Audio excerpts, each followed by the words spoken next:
I want to sing this. Let's just try.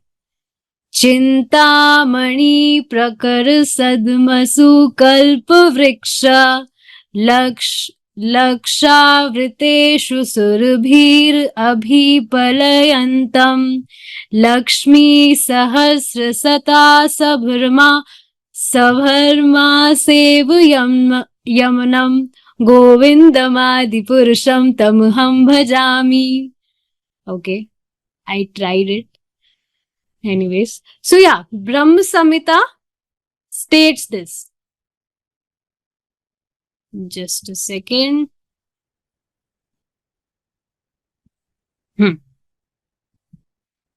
I worship Govinda, the primeval Lord, the first progenitor who is tending the cows, fulfilling all desire, in abodes built with spiritual gems, surrounded by millions of wish-fulfilling trees, always served with great reverence and affection by hundreds of thousands of Lakshmis or Gopis. There are also other detailed descriptions given specifically in Brahma Samhita. You know what does that mean? Brahma Samhita means Brahmaji himself is quoting this. Brahmaji himself worships Govinda, Lord Krishna. Govinda is Lord Krishna. So Brahmaji himself is quoting this. Brahmaji, who, expansion of Krishna only, and he creates this universe. So, whatever bodies any living entity have been given, it is the creation of Brahmaji. Brahmaji do that. So see, Brahmaji is quoting this. Brahmaji worships Lord Krishna. Those who are trying to realize the absolute truth are categorized according to the aspect of the absolute truth upon which they are concentrate. Those who concentrate on Brahma, Brahm, it's not Brahma, it's Brahm, Brahmavadi. The impersonalists are called Brahmavadis. So see what Prabhupada ji is trying to tell here. Prabhupada ji is categorizing all the impersonalists. So there are Brahmavadis, there are Nirakarvadis, there are Paramatmavadis. So Prabhupada ji is categorizing all of them in detail here. So you will see Krishna is supreme. We know this from our scriptures. But then also, not all the people are worshipping Lord Krishna. So, that is because of their, low consciousness. We can say this. That even after getting the life of human being, they're not even understanding this thing that Krishna is the Supreme Personality and one should worship Krishna, but they don't do that. So it is because of their low consciousness. So those who are trying to realize the absolute truth are categorized according to the aspect of the absolute truth upon which they concentrate. So some concentrates on the Brahma. Brahma means the Brahma Jyoti, which comes from the transcendental body of Lord Krishna, the light. That is Brahma Jyoti. So some concentrate on, they meditate on the Brahma Jyoti. So they are the Brahmavadis. And what are their philosophy? They say that Jeev, the living beings and Supreme Personality, the soul and Supreme Soul are same. There is no difference. So if we will concentrate on Brahmavadis, then we will absorb in Brahmavad, in the Brahma, in the Brahm, in the light. So this is again false. False assumption that living entities, the soul and supreme soul, they are not same. But their philosophy is like this. Generally, those who are trying to realize the absolute truth, first of all, realize the Brahma Jyoti. Those who concentrate on the supreme soul, the localized form of the Lord in the heart, means Paramatma. Paramatma always resides in our heart. Lord Krishna resides in our heart as Paramatma. So they are called the Paramatmavadis. The Supreme Lord by his plenary portion is sitting in everyone's heart. And by meditation and concentration, one can perceive this form. So they are better than the Brahmajyoti, Brahmavadis, because they basically assume that there is a supreme soul, there is a super soul, superior than us, superior than the living entities. So they meditate, they concentrate on the Paramatma. Moving forward.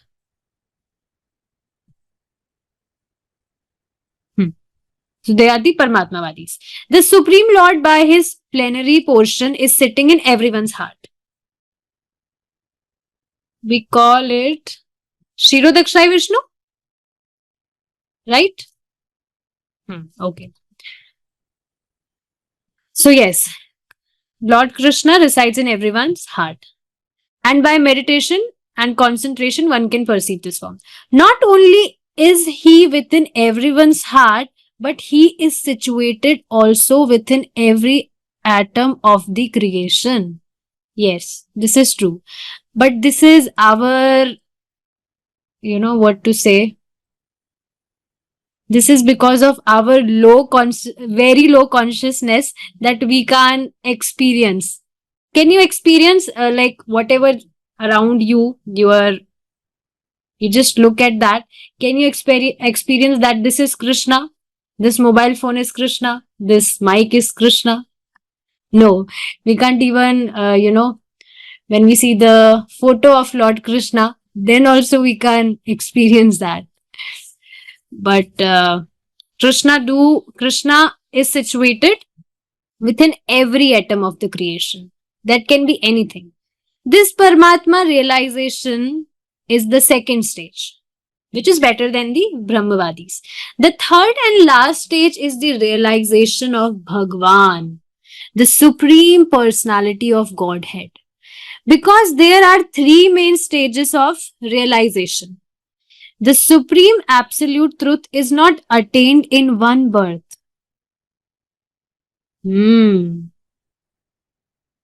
Are you able to catch this point? Supreme Absolute Truth is not attained in one birth.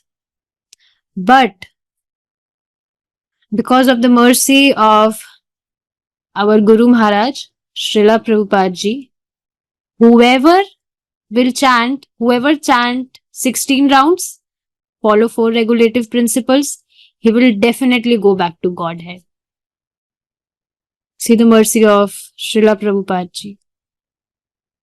Great Vaishnavas are always like this. They just shower their mercy.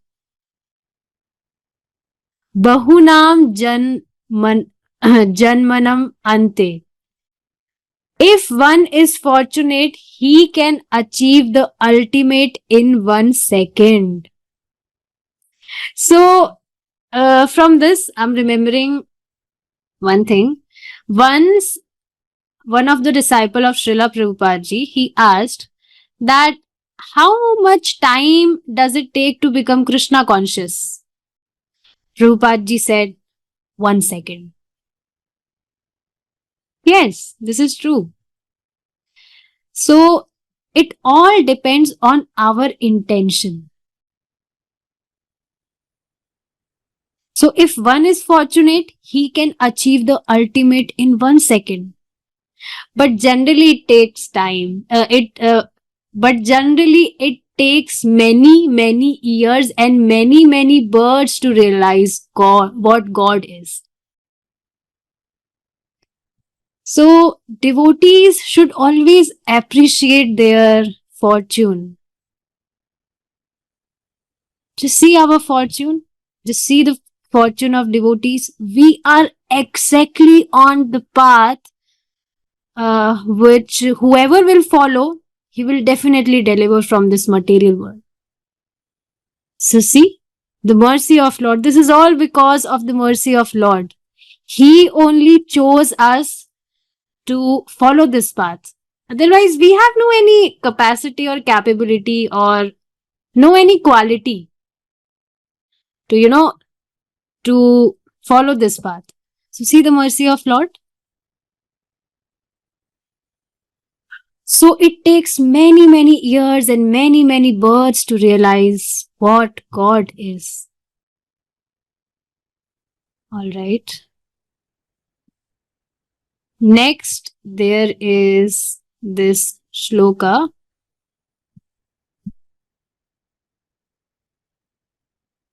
Yes, this is the shloka which we will discuss in our next class.